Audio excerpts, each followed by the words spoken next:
Ire kode Kisumu kanyo. Iwinjo ka Bishop Odera wacho kae ni owinjo bed ni luonge ni en chiwo. Ahinya nyato mano omenda ma igolo e kinde mag lamo ni jasiasa bira mar mondo miyo lam. Kata kamano penjo ma kamano adwa ni aket ne Yoto, Bishop Yoto ka entiere kaunti ma Kisumu kono. Bishop Yoto, iparo ni josiasa gilandoga omenda ma gichiwo. Oseng'isa ka ni kik waluonge ni solro, waluonge ni chiwo. Solro igolo e arambe, chiwo tigolo mana e normal mano service ma jasiasa bire nyaka sani. Iparo ni nyaka sani nyalo bedo ni gilanda yanga omenda ma gigolo kalore ni gitiyo kod kanise kaka kar siasa. Tere kaka inyalo ga weche mag siasa kata campaign e kanise mopogore opogore. Bishop Yoto.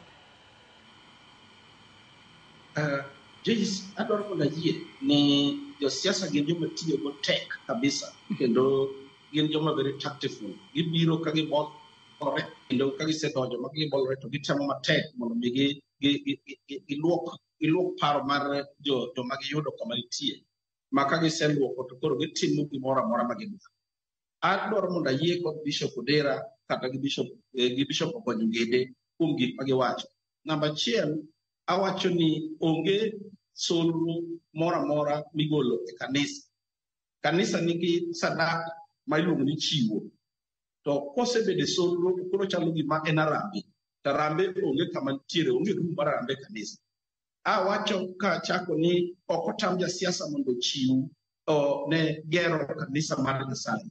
But jasiasa machiwo ne gero kanisa mar Nyasaye nyaka bed very careful ni nitiere gik makotim ma jok mosomo weche miluongo ni psychologia wacho ni loso on giluongo ni the sense of legitimacy makoro mi giparo ni en wuon ma nyaka koro losi to yo modong koro do kaw kaka danyisi Joyce kanyocho jachung' maduong' mar piny President Ruto the kanisa wadwani mondo wayie wan wasebedo gi Ruto for a very long time. And Ruto, President Ruto, Ken Ruto, nomi mich man chiwo.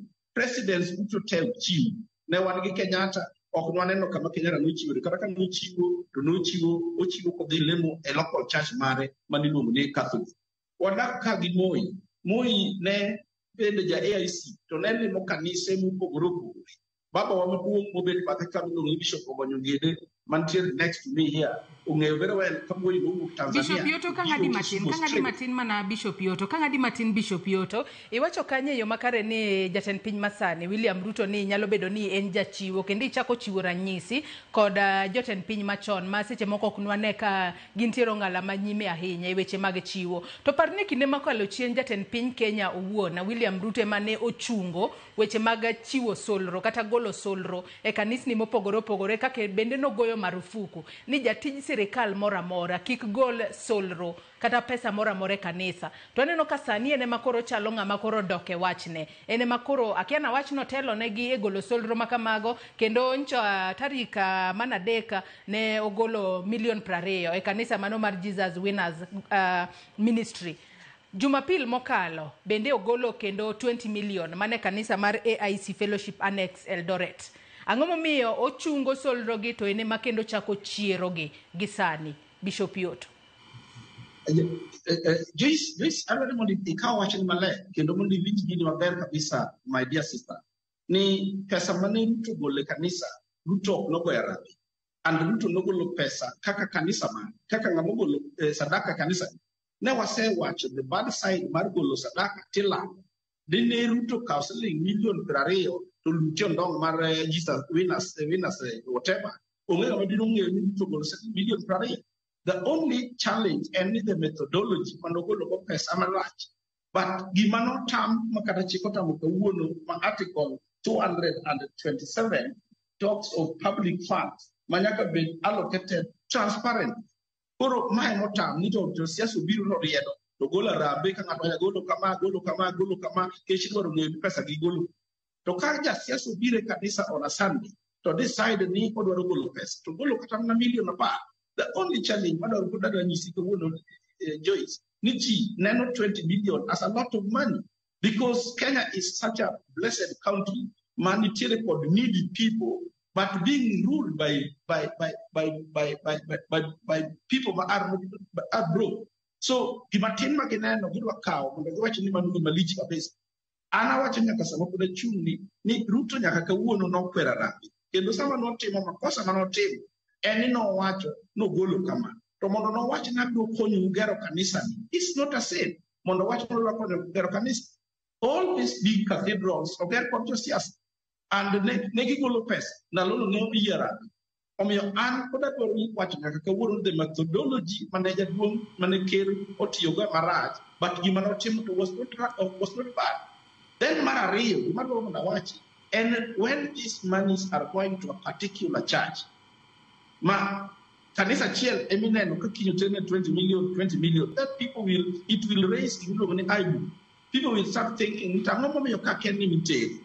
Is it pesa giluoko gi ka ositimo gi nang'o? Ng'ato nyalo wacho ma. But ka en ng'at madhi kacha to golo pesa, ok ane gima rach. To nyaka kawuono, nyaka wayie ni chik mar Kenya otamore, president mar Kenya nogolo chik ni jatich sirikal ok dhi e rambi. To ok nogolo chik ni jatich sirikal ok gol sadaka, ok gol tithe, because these politicians are also members of our churches. To iwacho kanyo makare ahinya, iwacho kanyo makare ahinya ni ok nogolo chik ni jatich Nyasaye ok gol tithe kata ok gol sadaka. To solro ma igolo to ilande rumbigi. Nyalo bedo ni gitiyo kod kanisa kaka kar goyo campaign kata kar sero ombulu kuom jopiny. To un kaka jodolo ere kaka unyalo gayo chenro makamano. Mano mar golo solro kata golo chiwo tilande rumbi. Yoto. Now, we must now talk in unity. Mawa bed lugi morachiel mondo wawach ni kata ka josiasa biro e kanisa wa mondo lem kodwa magi yudo thuolo mar golo sadaka to kik wami moro preference than others, because kata chieng' mane ji nie kanisa josiasa wa many there to emani one person imiyo preference imiyo duong' moloyo ng'ama chielo nikech koro en ker mar piny. But when it comes to giving, temo pire kanisa ka okelo michigi kata chiwogi ne Nyasaye. Mae ma josio Kristo jodolo madongo kaka sani wan Kisumu ka kod Bishop Washington Ogonyo Ngije ma en jakom mar Nyasa Christian Church. Koro gibedo piny to wacho ni keto siasa go biro, we will welcome them. Wabiro rwako gi kanisa wa, but ok wabimiyo gi thuolo mondo giland pesa ma gigolo nikech pesa gi no ok ber moingo pesa mama moro mogolo siling achiel. Pesa go duto romre e nyim Nyasaye. Kama mtu golo milion 20, Arvin so golo siling apar, 1 million 20 siling apar. That is what we say. The church must now come together and really make some rules to stand with their rules. But I don't know if Joyce, you have to be very careful because people are thirsty. I say what you need, we are in a very great country, very potential country, but we are needy. So what be the rule for broke politicians? So whatever they do, Magineno, it go maraj, mondo me oket in kanis. But Joyce, you need some more Catholic schools. Those Catholic schools are being run by TSC teachers who are paying them. Joyce, you have gone to Catholic hospitals. Those Catholic hospitals, we record doctors who will train a government training institute. Who is paying them? So me another watching methodology emanyaka nwangi as an institution mondo waneni wachungo Kenya maber kendo Kenya chungote. But golo pesa, I'm still standing with the President of the Republic of Kenya ni kachunyo neno no katangata ngata kwa siasa kachunyo neno no golo to gol maber. But Joyce adora atiki moda wende joma mo. Jogi are very tactful. Kata wansani kitimo wanyaka nje du egwe kono. Gibire liel, to gikawa lufapar, to gibolo kanyo, to giwacho ni gemi umundo the local car. Is it true this is local festival? So they're just buying it. So one of them go to Mutego to acquire. Even if you give, that body got a still or a champ kicking in. And that's all. Iwacho kanyo makara hinya kenda geno ni Bishop Ogonyo Ngede bende